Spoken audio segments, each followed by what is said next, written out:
So when I got on the plane, I was like, I'm not about to be sitting here uncomfortable, so let me go ahead and get up and wait. Obviously, I couldn't wait at the front entrance because that's where they were letting all the passengers in and greeting them. So she made me stand outside, which was kind of uncomfortable, but I found a little nook that I was able to hide in, and then I just stood there until I saw the very last passenger get on, and then I came on and sat down. Of course, the plane was delayed, but that's a different story.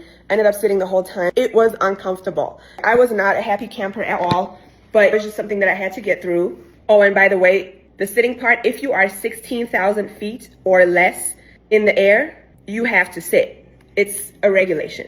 We can't negotiate that. Just sit your butt down, accept it, figure out how to make it comfortable. I was literally in my seat. I put the little screen in front of me on the flight tracker so I could see exactly how many feet in the air we were. And the moment it hit 16K, I got up so quick. I stood up. I was like, I don't care. I'm not about to bust this new scar open just because there's a seatbelt sign up. Everything feels smooth and everything feels safe. And they said at 16K and above, you can get up. So I got up and I started walking around ever so little, and I walked to the front area right behind where the pilot is.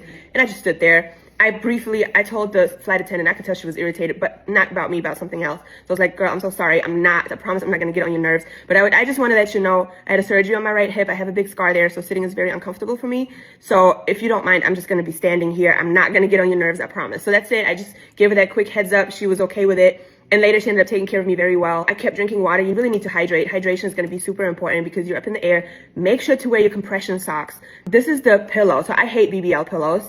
If you've been following me for a while, you're going to know I'm anti-BBL pillow. I think they're a safety hazard. And to be honest, I think they cut the blood supply off at the thigh that you need to keep your fat surviving. So every time I sat on a BBL pillow, it just felt very painful.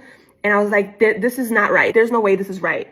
So I like to listen to my body, and so I ended up getting this half moon. It's like a harder styrofoam, but it's like a half moon shape.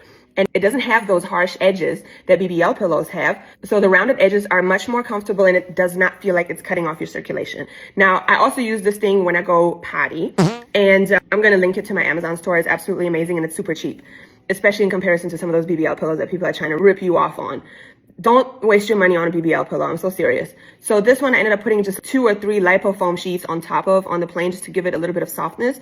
And because it's only my right cheek that needed all of the help, I adjusted the pillow diagonal on the chair so that I could put more under this cheek that has not been touched, so I can sit on it and offset the weight from my right cheek. Now, I understand most people are not going to have this unique situation as me, but most of this is still going to apply to you. Use some sort of a pillow. If you can bring a little blanket or something to put behind your lower back support, to have something under the back of your thigh and behind your back, that would really be ideal.